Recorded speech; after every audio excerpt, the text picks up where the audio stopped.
community in many, many ways, and Finsbury Park has had a checkered history as a park, to put it mildly.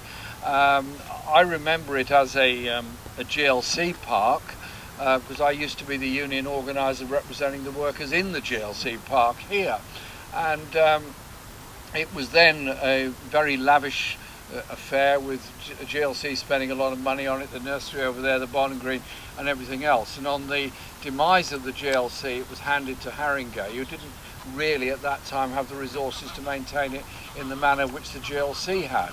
And so it did start to decline.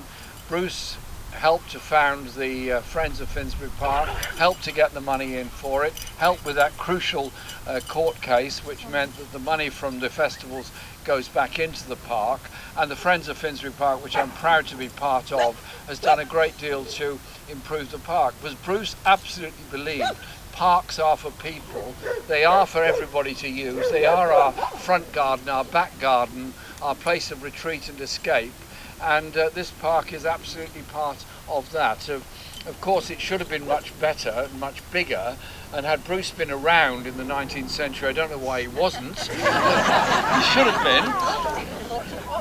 Some people, as Valerie rather ungallantly says, some people thought he was.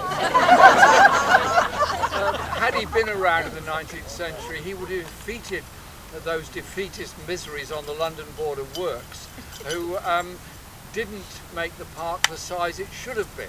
It should have been at least twice as big as it is at the present time. I think the chances of expanding it are now probably quite limited.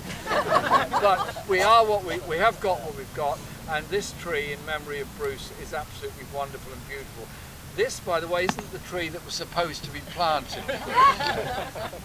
There's a sad story about a tree. I was given a tree by Extinction Rebellion when they were having a demonstration outside Parliament, and they offered every MP who came to it a tree. So I was very happy to get a hornbeam tree, and it was a beautiful tree it was too. And so this tree then sat for a while on the balcony of my office in the sunshine overlooking the Thames, and then I brought it home into my back garden, transplanted it into a bigger pot, and it grew on quite nicely, and I put my own compost on it. I was very pleased and very proud of this tree. And then I said to Kate, this would be a lovely tree to plant in memory of Bruce. It was going to go here. Then the sadness comes in. This tree was resting in my back garden, ready for Bruce. And then we were pruning a overgrown olive tree next to it in my very small back garden. And one of the branches we pruned from the olive tree landed, I'm sorry to tell you this, it's a sad story, landed on the hornbeam and broke the hornbeam. So the idea of planting a broken tree in memory of Bruce, I think Bruce would have found it very funny actually, and I think he would have made a whole long speech about it. But however, that tree is going to go somewhere else in the park. The broken tree will rejuvenate, they always do. And so we have this in memory of Bruce, and I think it's so wonderful and so fitting. He was an inspiration, a leader, a thinker, and somebody with the most incredibly broad-minded approach.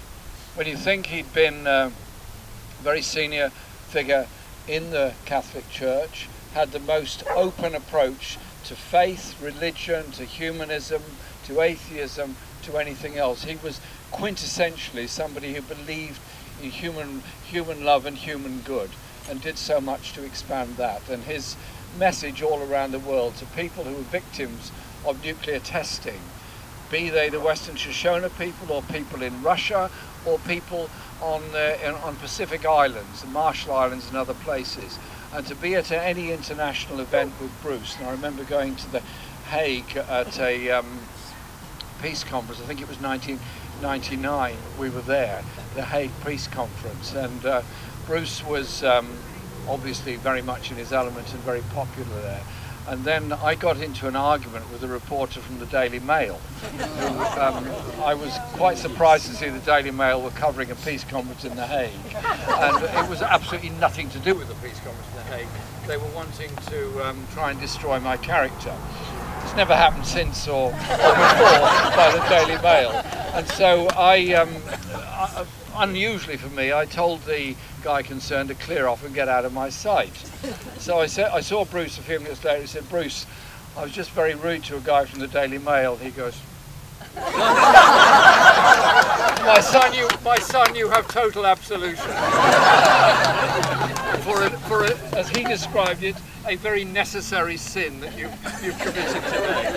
And so let's just think of Bruce as that cheerful, wonderful, witty, so knowledgeable, so open-minded person that could convert the most stony, militaristic, warlike minds into thinking that this beautiful planet has to be preserved by our actions. And we have to use our brilliance, our science, our knowledge and our technology to further environmental sustainability and further peace, not go to war.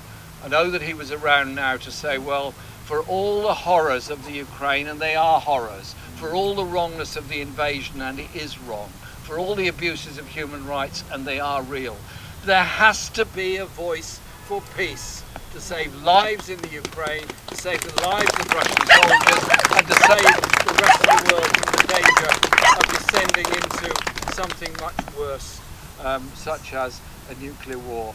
So in Bruce's memory, let's all strive to sustain this planet. Let's all strive to build that world of peace.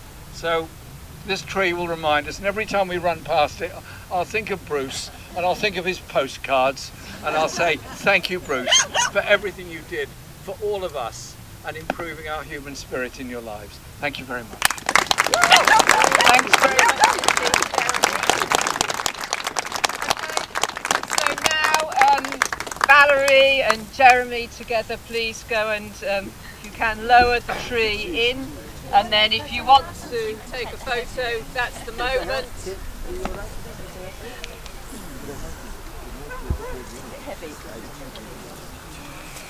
Okay, so it's a walnut tree. It's a walnut. Jubilant nigra. Okay, come on. Yeah. Yeah. Which way around? So We want it here, face that way, yeah? thank you. Okay. 1, 2, 3. Okay.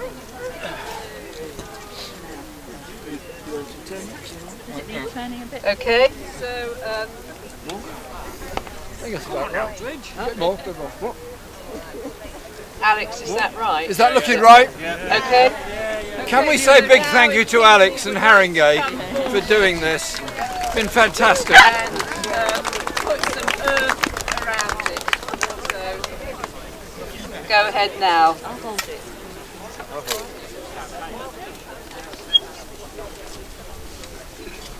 If Bruce was here, he'd say, "Oh, do get on with it." Yeah, exactly. If anyone else wants to come in on this, please do.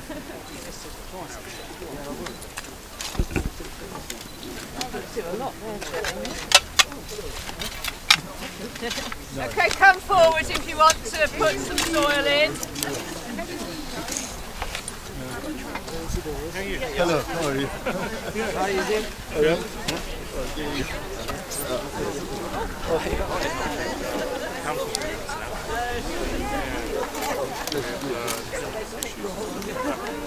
Come on, Kevin.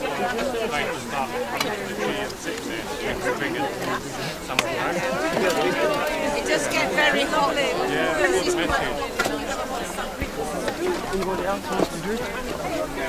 Come on, Martin.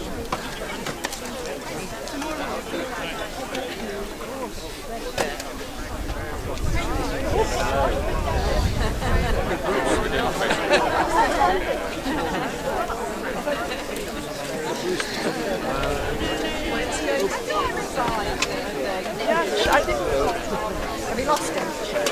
He's gone wandering back.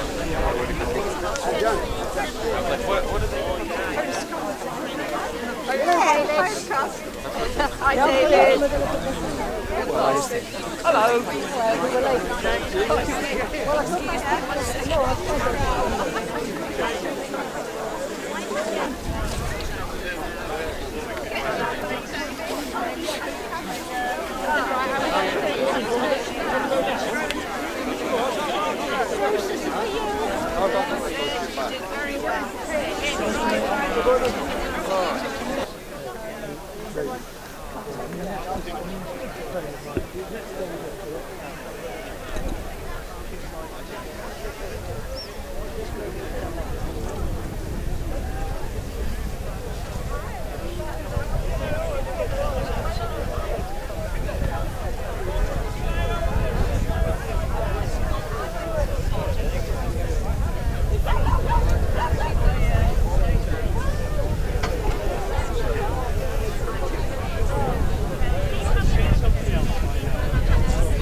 people doing it.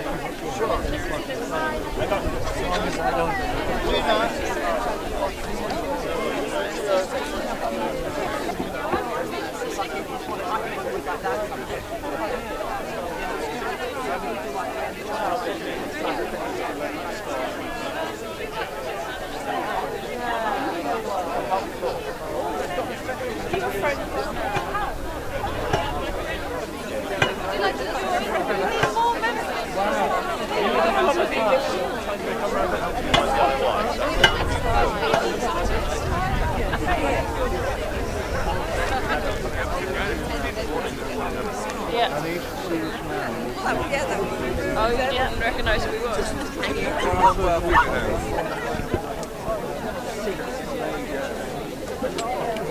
Oh, I can't keep that. Well, they just didn't bother with that. Tell my friend to be fine.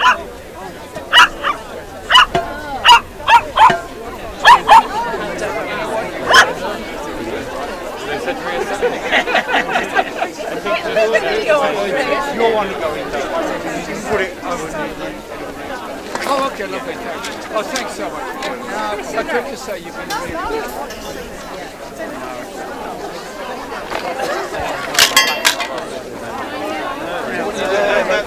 Going there. Inside the cage or out?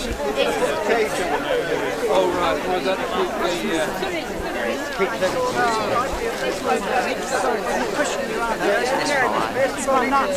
do you want it in the cage or out the cage? It's all